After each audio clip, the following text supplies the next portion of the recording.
Good morning students. तो कल के लास्ट वीडियोज में हम लोग डिस्कस कर रहे थे कि डेल्टा टू स्टार ट्रांसफॉर्मेशन। तो डेल्टा टू स्टार ट्रांसफॉर्मेशन में हमने बताया था कि डेल्टा सर्किट क्या होता है। तो डेल्टा सर्किट आपको बताया गया था कि तीन रजिस्टर से मिलकर बना हुआ एक इस प्रकार का सर्किट जिनके बीच में एक क्लोज मेश हो, उसको हम लोग कहते हैं डेल्टा सर्किट। अब बात करेंगे स्टार सर्किट की। तो स्टार सर्किट में तीन रेजिस्टेंस से मिलकर बना हुआ एक ऐसा सर्किट जहाँ पे तीनों रेजिस्टेंस का एक छोर किसी कॉमन पॉइंट से जुड़ा हो, उस सर्किट को स्टार सर्किट कहते हैं। ठीक, जहाँ पे हमने डेल्टा सर्किट में तीन रेजिस्टेंस ले रखा था R1, R2, R3 और स्टार में ले रखा था RA, RB और RC। क्लियर।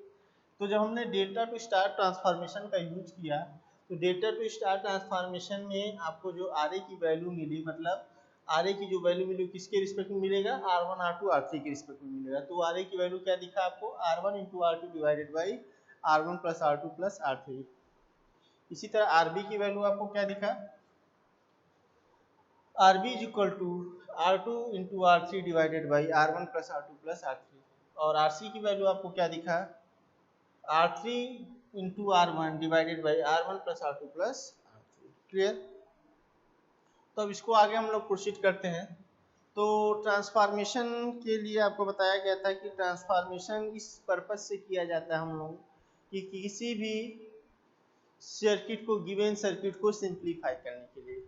तो सिंप्लीफाई करते टाइम ये आपको बताया गया था कि इस बात का ध्यान होना चाहिए कि अगर एक सर्किट दूसरे सर्किट में ट्रांसफॉर्म होता है तो वहाँ पे पर्पज ये होता है कि सर्किट का जो इफेक्ट हो वो सेम होना चाहिए।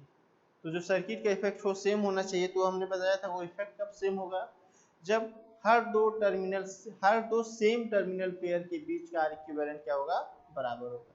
हर दो सेम टर्मिनल पेयर के बीच का जो इक्विवेलेंट होगा वो क्या होना चाहिए, बराबर होना चाहिए। ठीक। तो उसी नियम को फॉलो करते हुए हमने कल हम लोगों ने क्या किया था, आरबीसी निकाला था इन डेल्टा सर्किट, आरसीए निकाला था in delta circuit, R A B निकाला था इन डेल्टा सर्किट। इसी तरीके से आरबीसी निकाला था इन स्टार सर्किट, आरसीए निकाला था इन स्टार सर्किट और आर ए बी निकाला था इन स्टार सर्किट। फिर आपको कंडीशन को ध्यान में देते हुए आपको क्या बताया गया था कि दोनों टर्मिनल पेयर मतलब सेम, जो हर सेम मतलब जो एक सेम टर्मिनल पेयर के बीच का इक्विवेलेंट है डेल्टा में और स्टार में, वो दोनों वैल्यू को हम लोग इक्वेट करा देंगे। तो इक्वेट कराने के बाद हमने बताया था कि जो इक्वेट कराने के बाद इक्वेशंस मिलेंगे उनको हम इक्वेशन 1, 2, 3 कहेंगे। ठीक। और इस तरीके से उन तीनों इक्वेशंस को ऐड करने के बाद ऑन एडिंग इक्वेशन 1, 2 एंड 3, उन तीनों इक्वेशंस को ऐड करने के बाद आपको एक रिजल्टेंट इक्वेशन मिला था जिसको इक्वेशन 4 हमने कल नोट किया था, जहाँ पे इक्वेशन 4 की वैल्यू क्या थी, R A plus R B plus R C is equal to R1 R2 plus R2 R3 plus R3 R1 divided by R1 plus R2 plus R3। ठीक।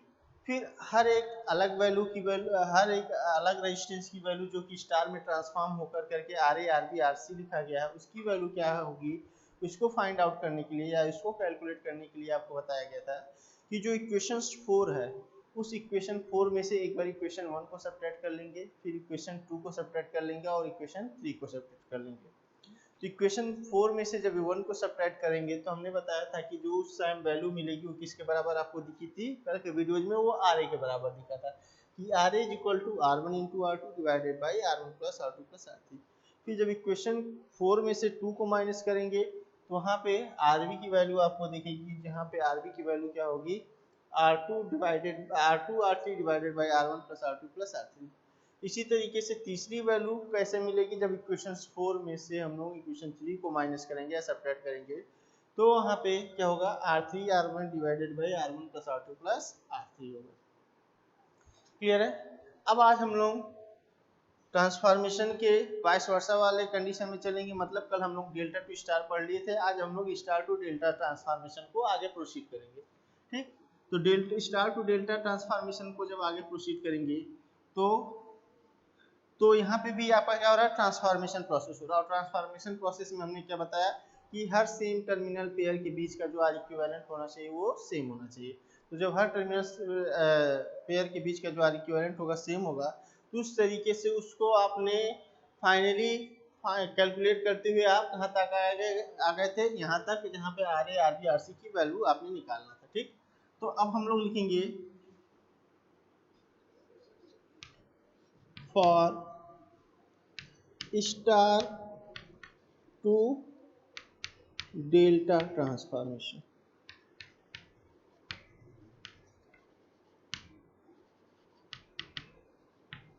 ठीक, और delta to star transformation, star to delta में, star to delta transformation में। अब ये जो आपका delta to star था, अब ये स्टार टू डेल्टा प्रोसेस करेंगे। तो स्टार टू डेल्टा प्रोसेस करेंगे मतलब आपको डाटा किस में पता है, डाटा आपको R A R B R C के फॉर्म में पता है, और उसको आप ट्रांसफॉर्म करेंगे किस में, डेल्टा के फॉर्म में। तो स्टार में आपका जो रेजिस्टेंस है जो किस फॉर्म में है, R A R B R C के फॉर्म में है, और इसको आप ट्रांसफॉर्म करेंगे, कन्वर्ट करेंगे डेल्टा के फॉर्म में, जहाँ पे वो कन्वर्ट होकर के R1 R2 के फॉर्म में चेंज हो रहा है। यानी कि जो आपका वैल्यूज मिलेगा वो किसका मिलेगा, R1 R2 R3 का मिलेगा, लेकिन किसके टर्म में मिलेगा, RA RB RC के टर्म में मिलेगा। ठीक, तो अब हम बात कर रहे थे कि जो ये इक्वेशंस मिले हुए हैं डेल्टा टू स्टार्स से, तो उनको इक्वेशंस कल इक्वेशन 4 तक हो गया था। अब इनको इक्वेशन आगे बढ़ा करके प्रोसीड करेंगे, इक्वेशन 5 हो जाएगा, इक्वेशन 6 हो जाएगा, और इक्वेशन 7 हो जाएगा। Clear?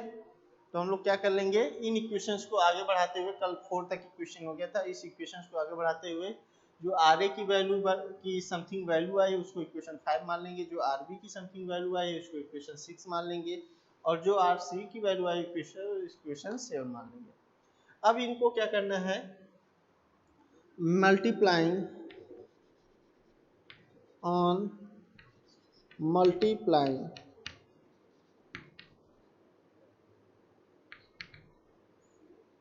multiplying and adding these equations। तो मल्टीप्लाइंग और एडिंग होगा किस प्रोसेस से, इस तरीके से, इक्वेशन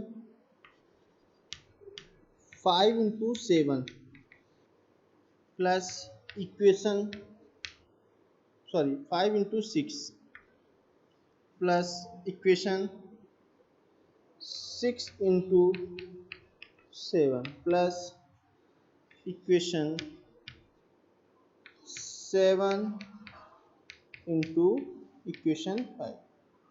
क्लियर? तो इस तरीके से हमको ऑन मल्टीप्लाइंग ऐड करना है, मल्टीप्लाई करते हुए ऐड करना है। ठीक है, तो मल्टीप्लाई पहला किसका बताया जा रहा है, 5 इंटू 6 का। तो हमने बताया था हमेशा कि एक इक्वेशन में एक सिंबल होता है इक्वल का, तो उस इक्वल के दो साइड्स होते हैं, एक LHS होता है, एक RHS होता है। तो उस LHS और RHS के रिस्पेक्ट में जा करके आपका इक्वेशंस तैयार होता है। ठीक, तो इक्वल के पहले हम LHS की बात कर लेते हैं। तो LHS में बात करेंगे तो 5 इंटू 6, 5 वाला इक्वेशंस कौन है, ये, और 6 वाला कौन सा, ये। तो 5 का LHS क्या है, RA है, 6 का LHS क्या है, RB है। तो मल्टीप्लाई कर लेंगे 5 इंटू 6 का, क्या दिखेगा आपको, RA RB, बीच में प्लस साइन लगा है, प्लस साइन लगा लेंगे। अभी सिर्फ हम LHS की बात करेंगे, फिर LHS में बात करेंगे। अगला इक्वेशन क्या है, प्लस लगा करके प्लस लगा दिए, इक्वेशन 6 इंटू 7। तो इक्वेशन 6 ये है, इक्वेशन 7 ये है। इक्वेशन 6 का LHS क्या है, RB है, इक्वेशन 7 का LHS क्या है, RC है। तो इसको लिखेंगे RB इंटू RC। क्लियर?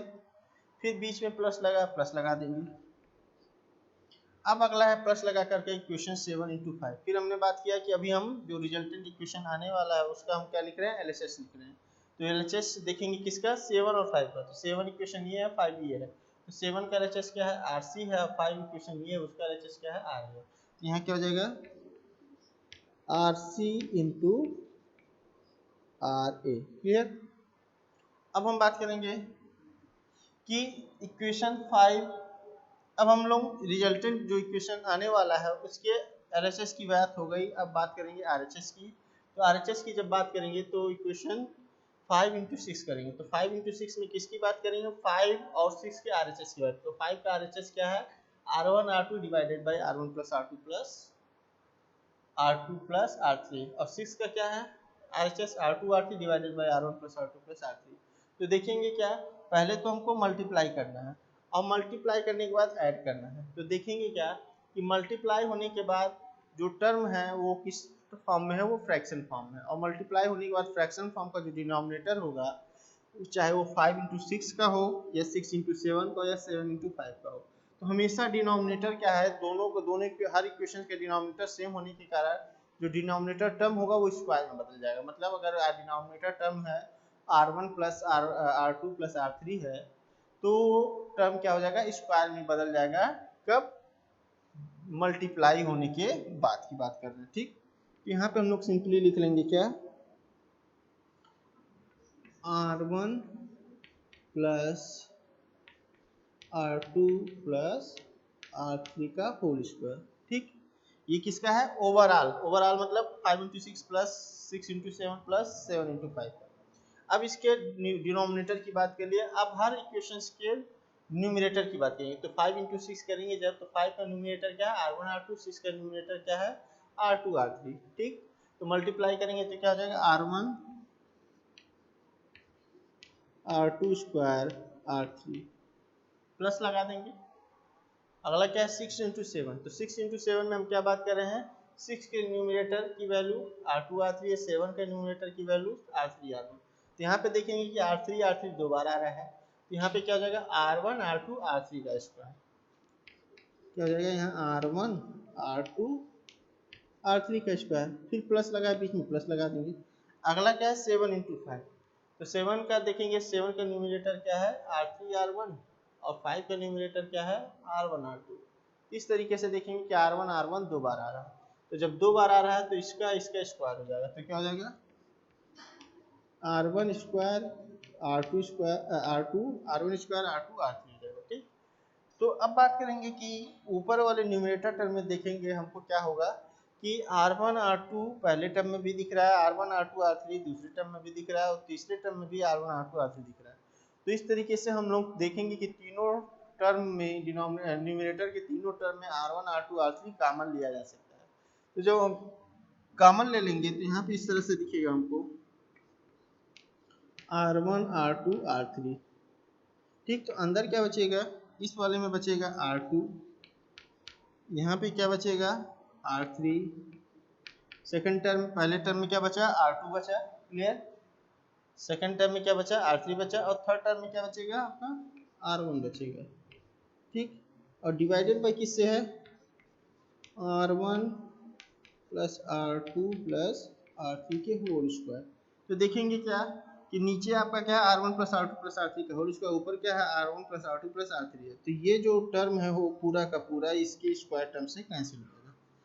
तो ये वैल्यू जो होगी r1 r2, यानी कि उस टर्म को हम लोग किस तरह से लिख सकते हैं, r1 r2 r3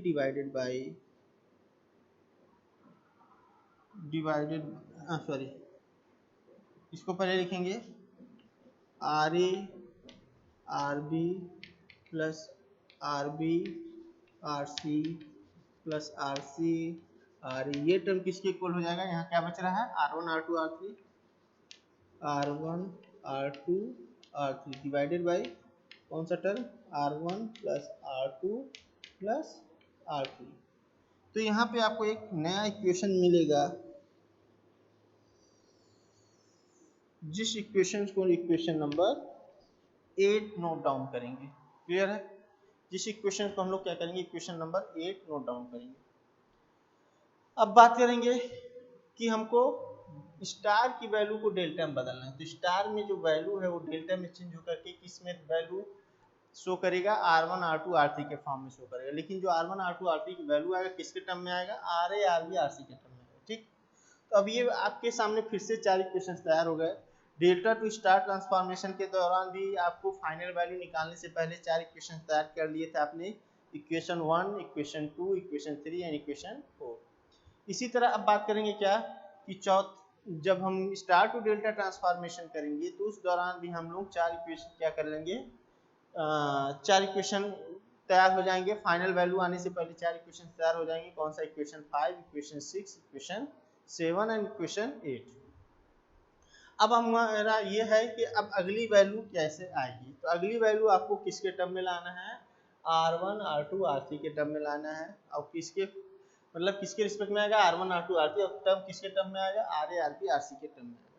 ठीक, तो आएगा कैसे, तो क्या करना है हमको, जो ये शुरू के 3 इक्वेशंस हैं जिसको हम 5 6 7 कह रहे हैं, उसको जो हम लोग रिजल्टेंट इक्वेशन निकाल रहे हैं जिसको इक्वेशन 8 कर रहे हैं, उन इक्वेशंस को 5 6 7 को क्या करना है, 8 में एक एक कर करके या बारी बारी कर करके क्या करेंगे, हम लोग डिवाइड करेंगे। ठीक, तो लिखेंगे यहाँ ऑन डिवाइडिंग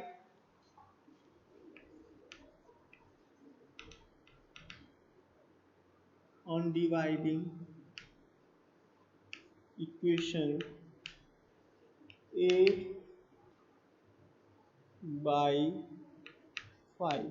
ठीक, 8/5 करेंगे तो अब फिर से हम लोग कोई भी रिजल्टेंट इक्वेशन आएगा तो उसमें एक इक्वल साइन दिखेगा, इक्वल साइन लगा देंगे और उसके LHS और RHS की बात करेंगे।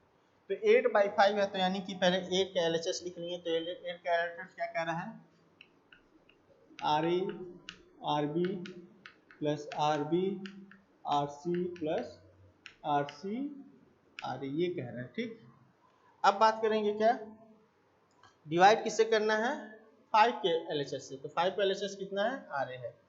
ठीक, तो divided by RA, divided by RA, clear.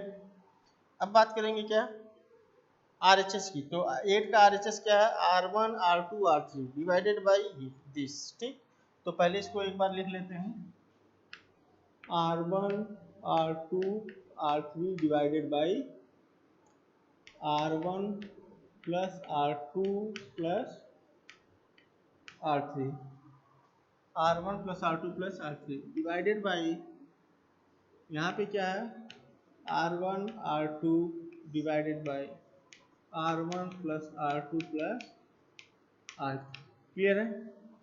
अब देखेंगे कि ये भी टर्म राइट, RHS का ये भी टर्म फ्रैक्शन में है, ये भी फ्रैक्शन में है, तो जो दोनों का डिनोमिनेटर टर्म है वो सेम है, तो वो कैंसिल आउट हो जाएगा, और जो दोनों का न्यूमरेटर टर्म है उसमें R1 R2 है और इसमें भी R1 R2 है, तो R1 R2 भी कैंसिल हो जाएगा, तो ये बचेगा किसके बराबर, R3 के बराबर। तो R3 इक्वल टू इसके रिस्पेक्ट में क्या हो जाएगा, RA RB plus RB RC plus RC RA divided by RA।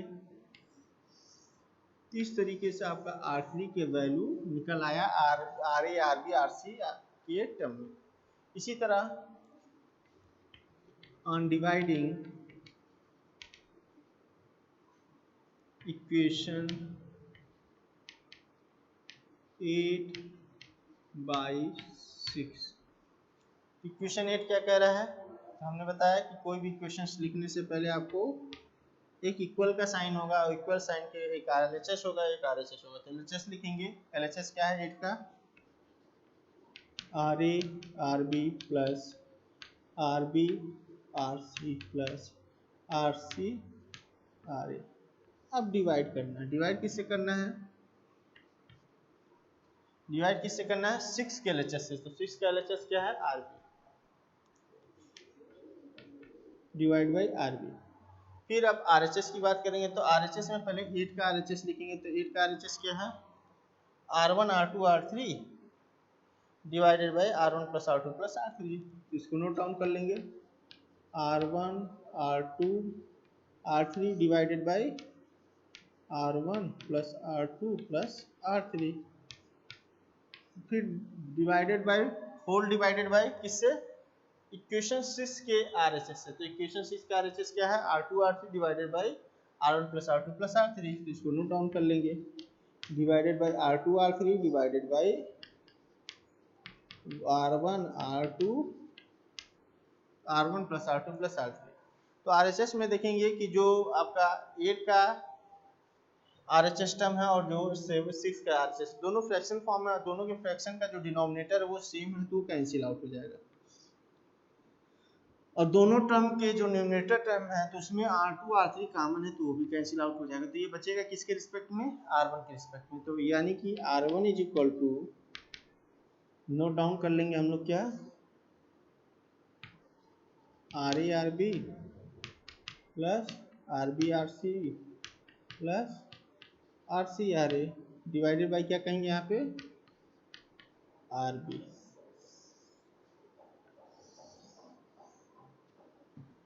ठीक, ये हो गया आर वन की वैल्यू।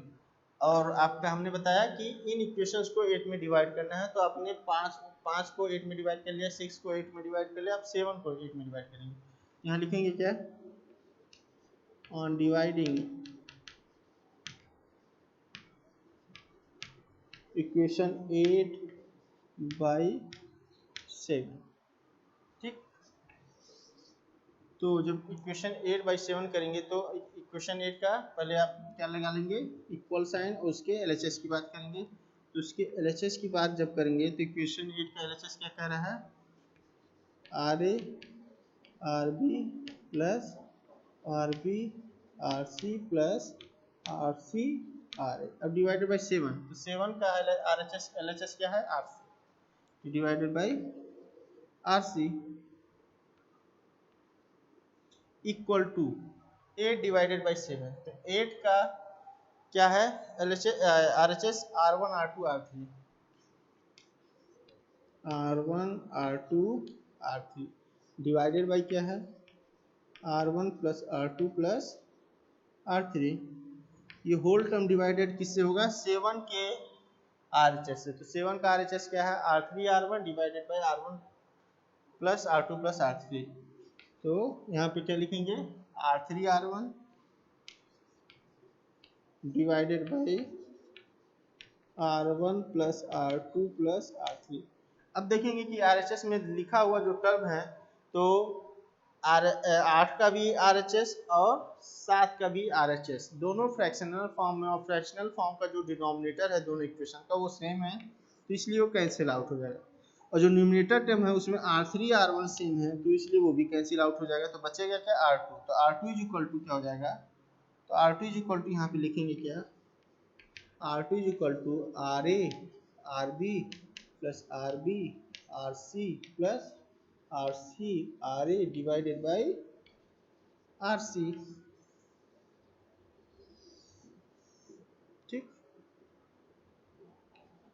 इस तरीके से आपको R1 की भी वैल्यू मिल गई, स्टार से डेल्टा में ट्रांसफॉर्म होकर करके, R2 की वैल्यू मिल गई स्टार से डेल्टा में ट्रांसफॉर्म होकर करके, और R3 की भी वैल्यू मिल गई स्टार से डेल्टा में ट्रांसफॉर्म होकर करके। ठीक, तो स्टार से डेल्टा में ट्रांसफॉर्म होकर करके वो किसके रिस्पेक्ट में देगा, R1 R2 R3 के रिस्पेक्ट में देगा, लेकिन किस टर्म में देगा, वो RA RB RC के टर्म में देगा। ठीक, ती हो गए आपके R1 R2 star to delta transformation से मिलने वाले इक्वेशंस। ठीक, तो जिनको यहाँ पे हम एक साथ लिख ले रहे हैं।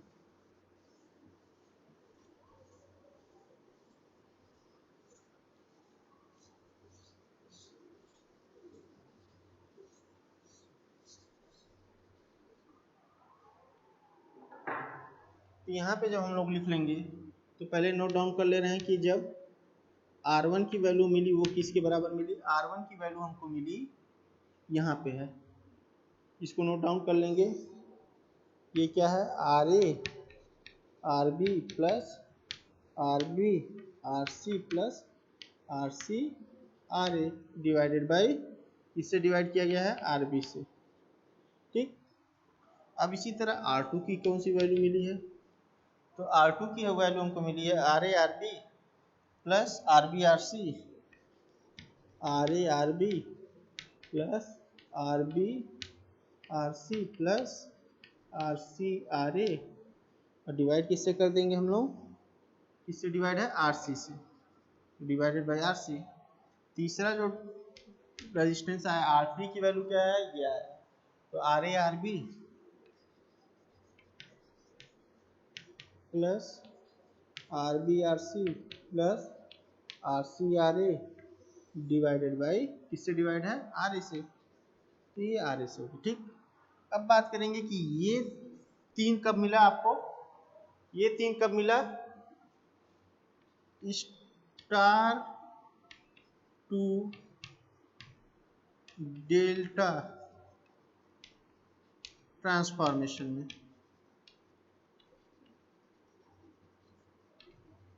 ठीक, और ये 3 कब मिला आपको? डेल्टा टू स्टार ट्रांसफॉर्मेशन में। Clear? Star to delta transformation में। ठीक ठीक, तो आपको क्लियर हो गया कि ये डेल्टा टू स्टार में मिलेगा आपको और ये स्टार टू डेल्टा में मिलेगा। अब बात करेंगे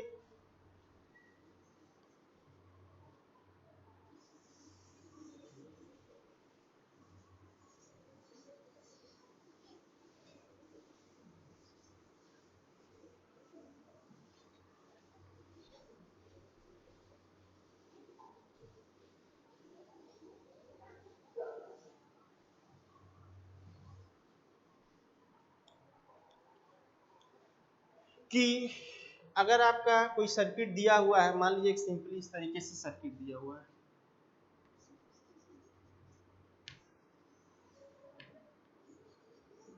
यहाँ पे 1 ओम 2 ओम 3 ओम लिख दिया और आपसे कह रहा है कि इसको स्टार में बदल कर करके यहाँ पे कितना होगा, यहाँ पे कितना होगा और यहाँ पे कितना होगा, उस रेजिस्टेंस की वैल्यू बताइए।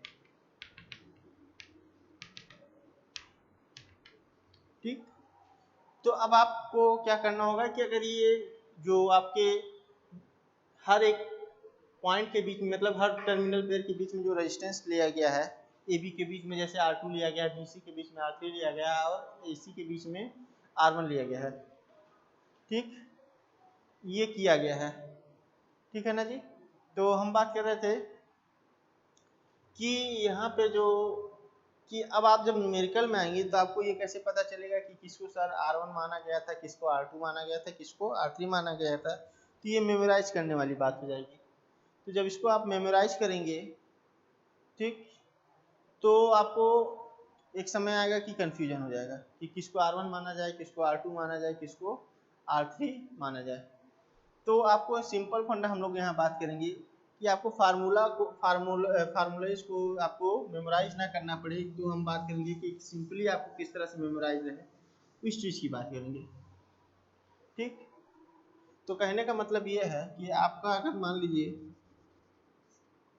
कोई एक डेल्टा सर्किट है, कोई डेल्टा सर्किट है, कोई डेल्टा सर्किट है, उसको किस तरह से देखेंगे? तो देखेंगे कि हम लोग इस सर्किट में हम लोग R1 R2 R3 कहाँ माने थे। यहाँ पे R1 माने थे, यहाँ R2 माने थे, यहाँ R3 माने थे। ठीक, और ये पॉइंट A था, ये B था, ये C था।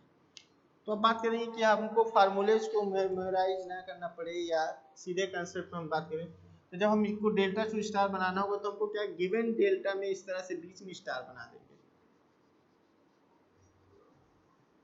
जहां A से जुड़ा हुआ रेजिस्टेंस RA नोट कर लेंगे, B से जुड़ा हुआ रेजिस्टेंस RB नोट कर लेंगे और C से जुड़ा हुआ रेजिस्टेंस RC नोट कर लेंगे। ठीक, अब अगर हमको RA की वैल्यू लिखनी है यहाँ पे, तो हमको या तो ये याद हो, तब लिखेंगे कि R1 R2 divided by R1 plus R2 plus R3। अगर नहीं याद है या हम कंसेप्ट की बात करें तो कंसेप्ट क्या कहेगा कि RA जहाँ पे भी हो, RA कहाँ पे है, यहाँ पे है, तो उनके साइड वाले रेजिस्टेंस को मल्टीप्लाई कर लें। तो साइड से रेजिस्टेंस कौन सा हो जाएगा RA का? R1 R2 हो जाएगा। यहाँ लिख लेंगे क्या? R1 into R2 divided by sum of all resistance. कौन से सम ऑफ ऑल रेजिस्टेंस? जो डेल्टा में है। तो डेल्टा में कौन कौन से हैं? R1 R2 R3। तो divided by R1 plus R2 plus R3। Clear? इसी तरीके से अगर हमको RB की वैल्यू लिखनी है तो फिर वही बात, पहले दिए हुए डेल्टा में स्टार बना लेंगे और RB जहाँ पे भी पड़ेगा उनके साइड्स रेजिस्टेंस को मल्टीप्लाई कर लेंगे। ठीक, देखिए हम फार्मूले की तरफ नहीं देख रहे हैं, लेकिन हमको अभी देखेंगे जब फार्मूला निकालेंगे तो वही आएगा। तो इनके साइड रेजिस्टेंस को मल्टीप्लाई कर लेंगे तो R2 R3 divided by sum of all resistance. तो क्या हो जाएगा?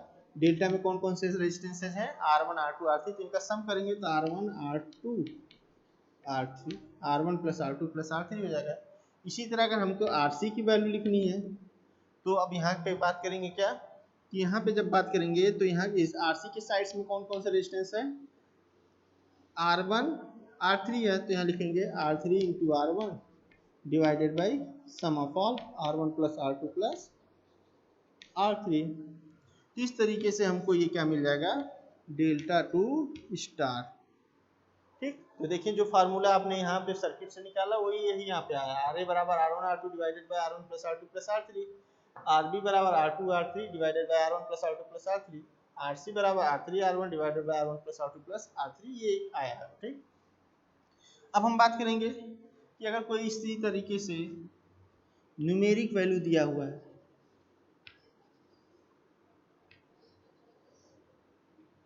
1 ओम, 2 ओम, 3 ओम, अब आपसे कहा जा रहा है कि इसको स्टार में बदल के बताइए यहाँ पे क्या होगा।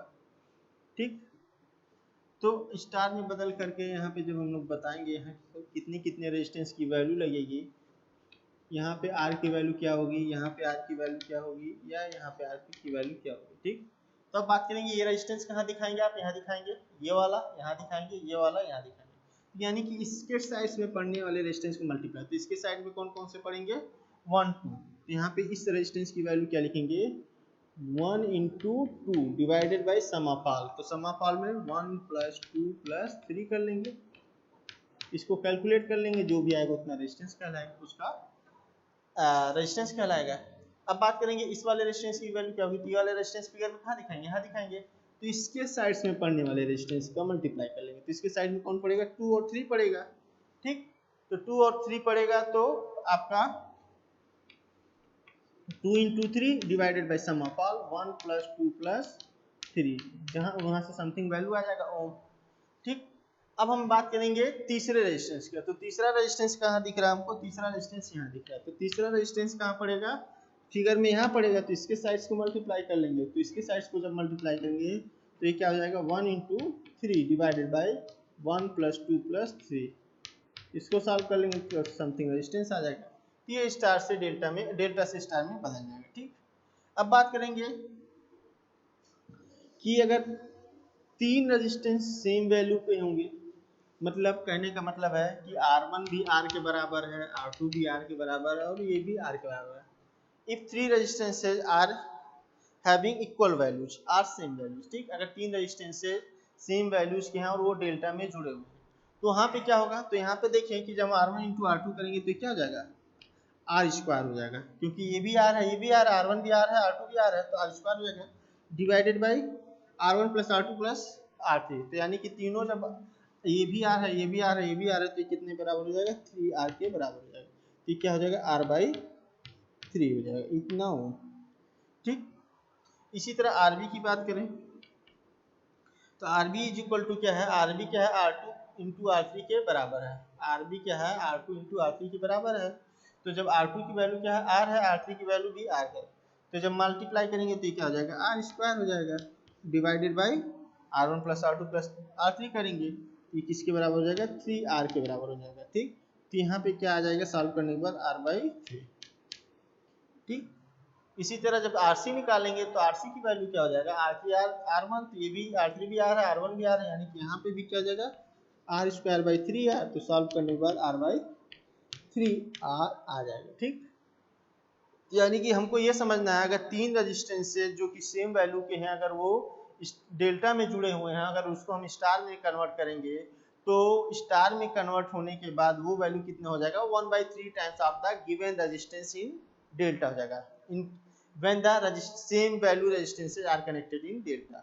ठीक, अगर तीन रेजिस्टेंस सेम वैल्यू के रेजिस्टेंस डेल्टा में कनेक्ट है, उसको स्टार में कन्वर्ट करेंगे तो उनका 1/3 टाइम्स हो जाएगा स्टार में वैल्यू। इसी तरीके से अगर हमसे ये पूछा जाए कि अगर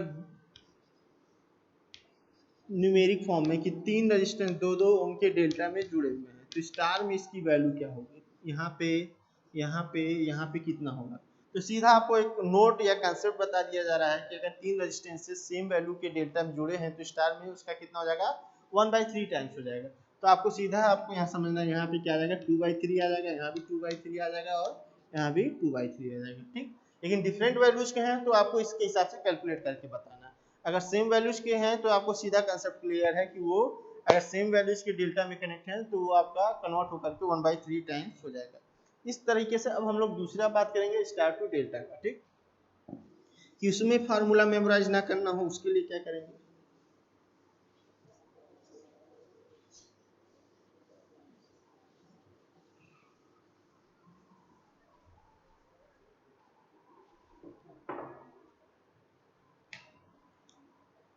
हाँ जी, तो यहाँ पे बात करने जा रहे थे कि उसमें ना हो, तो अब आपको अगर एक स्टार सर्किट से डेल्टा में बनाना है, ठीक, तो स्टार से डेल्टा में बनाना है, अगर वो न्यूमेरिक फॉर्म में है तो आपको फिर मेमोराइज करना होगा कि किसको सर आर ए माने थे, किसको आर पी माने थे, किसको आर सी माने थे, ठीक। तो जब आपको ये दिखेगा कि किसको आर ए आर बी माना गया था, तो ये आपको मेमोराइज करने में थोड़ी वहाँ दिक्कत होगी, तो उसको मेमोराइज ना करना पड़े इसके लिए क्या कंसेप्ट लेके चलना है। तो अभी हम लोग देखेंगे कि गिवन सर्किट में हम लोग आर ए कहाँ माने थे, ए पॉइंट से जुड़ा हुआ आर ए माने थे, इस बी पॉइंट से जुड़ा हुआ आर बी माने थे, और ये सी पॉइंट से जुड़ा हुआ आर सी माने थे, ठीक। तो हमको क्या करना है कि इनके क्रॉस में हमको हर पॉइंट्स को जोड़ देना है, ठीक, इसको जोड़ देना है और इसको जोड़ देना है। तो यहाँ से ए के बी मतलब यहाँ ए हो गया, ये बी हो गया और ये सी था। ए से सी के बीच में हम लोग वहाँ पे डेल्टा में क्या माने थे, R1 माने थे। ए से बी के बीच में हम लोग क्या माने थे, R2 माने थे। यहाँ क्या माने थे, R3 माने थे, ठीक। अब जब हम लोग स्टार टू डेल्टा ट्रांसफॉर्म किए थे, तो यहाँ जब हम R1 की वैल्यू लिखने गए थे, तो R1 की वैल्यू जो आई थी कैसे आई थी, अब देखेंगे। तो जब R1 की वैल्यू हमको डायरेक्ट लिखना होगा तो कैसे लिखेंगे, यहाँ समझेंगे कि R1 की वैल्यू लिखने से पहले हमने बताया कि R1 किस में, R1 R2 R3 किस के टर्म में वैल्यू देगा, वो RA RB RC के टर्म में वैल्यू देगा। तो RA कहाँ पे पड़ रहा है, यहाँ है, RB कहाँ है, यहाँ है, RC कहाँ है, यहाँ है। तो कहने का मतलब कहीं एक जहाँ पे हम क्या कर लेंगे, चाहे RA से स्टार्ट करेंगे या RB से स्टार्ट करेंगे या RC से स्टार्ट करेंगे। तो अगर RA से स्टार्ट करेंगे तो RA का मल्टीप्लाई नेक्स्ट रजिस्टर में करेंगे, तो नेक्स्ट रजिस्टर RA का क्या है, क्लॉकवाइज डायरेक्शन में। अगर हम नेक्स्ट की बात करें तो क्या हो जाएगा, RB, तो RA RB हो जाएगा। और RB का मल्टीप्लाई नेक्स्ट रजिस्टर में क्लॉकवाइज में करेंगे तो प्लस लगा करके क्या हो जाएगा, RB RC, फिर प्लस लगा करके RC का नेक्स्ट रजिस्टेंस में मल्टीप्लाई करेंगे तो ये क्या हो जाएगा, RC RA, ठीक। यही चीज मान लीजिए अगर हम RB से स्टार्ट करते हैं, तो RB से स्टार्ट करते हैं तो RB का नेक्स्ट रजिस्टर क्लॉकवाइज में क्या हो जाता है, RC, तो RB इंटू RC यहाँ आता। फिर अगला RC का RA में करते मल्टीप्लाई, तो RC into RA next step में, फिर प्लस लगा करके RA का RB में मल्टीप्लाई करते तो आता। मतलब कहीं से भी स्टार्ट करेंगे तो जो फ्रैक्शन टर्म का जो न्यूमरेटर टर्म है वो सेम आएगा, क्योंकि हमको क्या करना है, क्लॉकवाइज या एंटी क्लॉकवाइज चलते हुए एक रेजिस्टेंस से स्टार्ट करते हुए, मतलब स्टार के एक रेजिस्टेंस से स्टार्ट करते हुए, मतलब RA से स्टार्ट करेंगे तो RA से, RB से स्टार्ट करेंगे तो RB से, और RC से स्टार्ट करेंगे तो RC से, ठीक। स्टार के एक रेजिस्टेंस से स्टार्ट करते हुए अगले रेजिस्टेंस में मल्टीप्लाई करते हुए आगे बढ़ेंगे, ठीक, और उनको ऐड करते रहेंगे। अब बात करेंगे डिवाइड किससे करेंगे, तो डिवाइड उस रेजिस्टेंस से करेंगे जिसकी जो उसके फ्रंट में होगा। तो R1 कहाँ है, तो इसके फ्रंट में क्या आ रहा है, ये आ रहा है, और यहाँ की वैल्यू क्या है, RB, तो डिवाइडेड बाई RB, ठीक। तो डिवाइडेड बाई क्या हो गया, RB। तो देखेंगे कि हमारा जो कैलकुलेशन किया गया था यही आया था आपका RA RB plus RB RC plus RC RC divided by RA आया था। इसी तरह से अगर हम R2 की वैल्यू लिखना चाहें, तो R2 की वैल्यू जब लिखना चाहेंगे तो हम फिर हमने बताया किसी एक यहाँ से उठाएंगे, और उठाएंगे इस तरीके से, स्टार की एक वैल्यू एक रेजिस्टेंस को उठाएंगे और उसको इस तरीके से उठाएंगे कि क्लॉकवाइज अगले नेक्स्ट रेजिस्टेंस से मल्टीप्लाई करते हुए, एंटी क्लॉकवाइज नेक्स्ट रेजिस्टेंस से मल्टीप्लाई और ऐड करते हुए आगे बढ़ेंगे, ठीक। कब तक, जब तक उस रेजिस्टेंस में दोबारा नहीं पहुंच जाएंगे। तो यहाँ पे क्या हो जाएगा, अगर RA से स्टार्ट करेंगे तो RA RB, फिर प्लस लगा दिए RB RC, फिर प्लस लगा दिए RC RA, डिवाइडेड बाई, अब नेक्स्ट इसमें मल्टीप्लाई किससे करेंगे, तो इसके फ्रंट में क्या पड़ रहा है, RC पड़ रहा है, तो RC से मल्टीप्लाई कर देंगे। तो देखेंगे कि RC की वैल्यू हम लोग यही निकाल रहे हैं। इसी तरीके से R3 की बात करें, R3 की बात करें तो R3 के लिए हम बात कर रहे थे कि R3 भी हम किसी स्टार के एक वैल्यू से स्टार्ट करेंगे, तो स्टार की एक वैल्यू मान लीजिए RA से स्टार्ट कर रहे हैं, तो स्टार के अगली वैल्यू से मल्टीप्लाई करते हुए और ऐड करते हुए तब तक आगे बढ़ेंगे जब उस रेजिस्टेंस पर हम दोबारा पहुंच जाएंगे। तो यहाँ भी क्या हो जाएगा, RA RB plus RB RC plus RC RA divided by, अब इसके फ्रंट रजिस्टर, इसका फ्रंट रजिस्टर क्या है, RA, ठीक। इससे मल्टीप्लाई करते हुए लिख देंगे। तो देखेंगे जो इक्वेशन हम डेरिवेशन, जो इक्वेशन हम क्या बात कर रहे थे कि डेरिवेशन से निकालें, वही इक्वेशन हम इस तरीके से डायरेक्टली भी कैलकुलेट कर करके निकाल सकते हैं। लेकिन डेरिवेशन निकालते करते टाइम आपको इन स्टेप्स को फॉलो करते हैं। और इन स्टेप्स को आपको न्यूमेरिकल को सॉल्व करते टाइम फॉलो करना है। तो कहने का मतलब अगर एक न्यूमेरिक वैल्यू है स्टार में, ठीक, यहाँ 1 ओम है, यहाँ 2 ओम है और यहाँ 3 ओम है, तो आपको कह रहा है कि इसको डेल्टा में बदलिए, ठीक। यहाँ पे रेजिस्टेंस की वैल्यू क्या होगी, यहाँ पे क्या होगा और यहाँ पे क्या होगा, ये आपसे पूछा जा रहा है, ठीक। तो यहाँ पे अब हम बात करेंगे कि अगर हमको यहाँ की वैल्यू लिखनी है तो यहाँ की वैल्यू कैसे लिखेंगे। तो यहाँ की वैल्यू हम आपको ये देखना है कि कन्वर्ट करते टाइम जो तीनों इक्वेशंस का न्यूमरेटर है वो सेम है। क्या है, पहले का भी numerator R A R B plus R B R C plus R C है, R2 का भी न्यूमरेटर सेम है R A R B plus R B R C plus R C R A, तीसरे का भी न्यूमरेटर सेम है R A R B plus R B R C plus R C R A है। यानी कि हमको जो स्टार में वैल्यूज दी हुई है एक जहाँ से स्टार्ट करते हैं, मतलब अगर हम 1 से स्टार्ट करेंगे तो नेक्स्ट में मल्टीप्लाई कर लेंगे, तो 1 इंटू 2 यानी कि 2, और फिर इसकी वैल्यू नेक्स्ट से मल्टीप्लाई करते हुए तो 2 इंटू 3 यानी कि 6, बीच में प्लस है तो 2 प्लस 6 यानी कि 8 हो गया, और यहाँ पे फिर 3 को नेक्स्ट से मल्टीप्लाई करते हुए तो 3 इंटू 1 की वैल्यू 1 और बीच में प्लस है यानी कि 8 प्लस 3 कितना हो जाएगा, 11 हो जाएगा। तो इस तरीके से 1 से स्टार्ट करके आप 1 पे पहुंच गए, यानी कि प्रोसेस वहीं पे रोक देना है, ठीक। तो यानी कि इस तरीके से अगर हमको यहाँ का रेजिस्टेंस लिखना होगा तो क्या लिखेंगे, 1 into 2 plus 2 into 1 into 2 plus 2 into 3 plus 3 into 1 divided by, divide करने के लिए हमने किससे बताया, अगर हम यहाँ की वैल्यू लिख रहे हैं तो इसके फ्रंट में पड़ने वाले रेजिस्टेंस से मल्टीप्लाई करना है। यानी कि अगर हम यहाँ का रेजिस्टेंस लिखना चाह रहे हैं तो इसके फ्रंट में रेजिस्टेंस, तो इसके फ्रंट में कौन सा पड़ेगा, ये पड़ेगा 2, तो डिवाइडेड बाई 2 कर लेंगे, तो इसको सॉल्व करने के बाद जो वैल्यू आएगा वही उसका वैल्यू होगा, इस रेजिस्टेंस की वैल्यू होगी, ठीक। इसी तरीके से हम जब यहाँ की बात करेंगे तो यहाँ पे हमने बताया क्या कि न्यूमरेटर हर इक्वेशन का सेम होगा, यानी कि यहाँ पे भी वही होगा 1 into 2 plus 2 into 3 plus 3 into 1। अब डिवाइड किससे करेंगे, तो हमने बताया क्या कि जब R2 लिख रहे हैं तो R2 में डिवाइड किससे हो रहा है, R2 यहाँ पे इसके फ्रंट का रजिस्टर कौन सा, ये था, तो यहाँ पे क्या है RC, तो अगर हमको यहाँ की वैल्यू लिखनी है तो इसके फ्रंट में कौन सा रजिस्टर पड़ेगा, इसके फ्रंट में ये वाला पड़ेगा, तो यहाँ की वैल्यू क्या है 3, तो डिवाइडेड बाई 3 कर लेंगे, सॉल्व कर लेंगे तो वैल्यू आ जाएगा। फिर इसी तरीके से हम इस वैल्यू, इसकी वैल्यू की बात करेंगे तो यहाँ क्या हो जाएगा, न्यूमरेटर सेम है तो 1 into 2 plus 2 into 3 plus 3 into 1 divided by, अब बात करेंगे कि इसके फ्रंट में कौन सा पड़ेगा, तो इसके फ्रंट में चलेंगे तो ये 1 पड़ेगा, तो डिवाइडेड बाई 1 कर लेंगे, इसको सॉल्व कर लेंगे, यहाँ पे आपको एक वैल्यू मिलेगा उतना ओम हो जाएगा, ठीक। ये बात हो गई जब रेजिस्टेंसेस डिफरेंट होंगे। अब बात करेंगे कि if the given resistances are having same value, मतलब स्टार में दिए हुए आर ए की वैल्यू भी आर के बराबर है, आर बी की वैल्यू भी आर के बराबर और आर सी की वैल्यू भी आर के बराबर है, तो डेल्टा में क्या वैल्यू आएगा, तो डेल्टा में क्या वैल्यू आएगा, ठीक। तो उसको हम लोग नोट डाउन करते हुए समझेंगे कि क्या करना है कि अगर हमारे क्या कहा जा रहा है कि किसी स्टार सर्किट में दिए हुए रेजिस्टेंसेस की वैल्यू सेम है या इक्वल है, तो उस केस में डेल्टा में रेजिस्टेंसेस की वैल्यू क्या होगी, तो आपको कंडीशन बता दिएगा कि हर एक रेजिस्टेंस की वैल्यू आर के बराबर है, सेम है, मतलब हमने मान लिया कि सब ये आर ए भी आर है, आर बी भी आर है, आर सी भी आर है, तो यहाँ पे रख कर देखा जाए क्या हो रहा है, तो ये आर इंटू आर की वैल्यू आर स्क्वायर, फिर R B into R C यानी कि आर इंटू आर की वैल्यू आर स्क्वायर, फिर R C into R A की वैल्यू क्या हो जाएगा R square, divided by R B क्या है वो भी आर के बराबर है, तो किसके बराबर हो जाएगा 3r स्क्वायर बाई आर, तो r से r कैंसिल यानी कि किसके बराबर हो गया 3r के बराबर।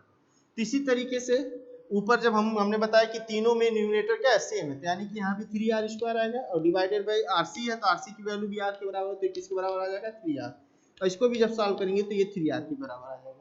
तो कहने का मतलब ये है अगर तीन सेम वैल्यू के रेजिस्टेंस स्टार में जुड़े हुए हैं और हम उनको कन्वर्ट करते हैं डेल्टा में, तो वो रेजिस्टेंसेस किसके बराबर होंगे, वो उनके 3 टाइम्स के बराबर होंगे।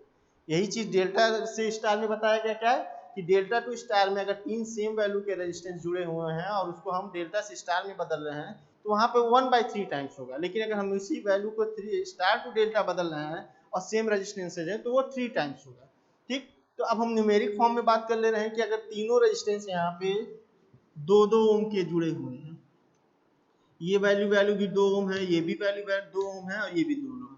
अभी हम लोग डिफरेंट वैल्यूज की बात कर रहे थे, अब हम बात करेंगे सेम वैल्यू के रेजिस्टेंस स्टार में जुड़े हुए। तो डेल्टा में कितनी वैल्यू आएगी, तो डेल्टा में यहाँ पे क्या बताया जा रहा है, अगर सेम वैल्यू के रेजिस्टेंस है तो स्टार में सेम वैल्यू की रेजिस्टेंस है स्टार में, तो डेल्टा में कितना हो जा रहा है, 3 टाइम्स हो जा रहा है। तो यानी कि अगर स्टार में 2 2 2 है तो 3 टाइम्स क्या हो जाएगा इसका 6 ओम आएगा। मतलब इस केस में 6 ओम यहाँ भी आएगा, यहाँ भी 6 ओम आएगा और यहाँ भी 6 ओम आएगा। तो इस तरीके से हमको स्टार टू डेल्टा और डेल्टा टू ट्रांसफॉर्मेशन का यूज करते हुए क्वेश्चंस को सॉल्व करना है, जहाँ पे इस प्रोसेस को आपको डेरिवेशन के प्रोसेस में ध्यान देना है और ये जो है आपका ये न्यूमेरिकल के प्रोसेस में ध्यान देना है। ठीक, तो ओके, धन्यवाद, थैंक यू। नेक्स्ट वीडियोज में आप आपसे मिलते हैं।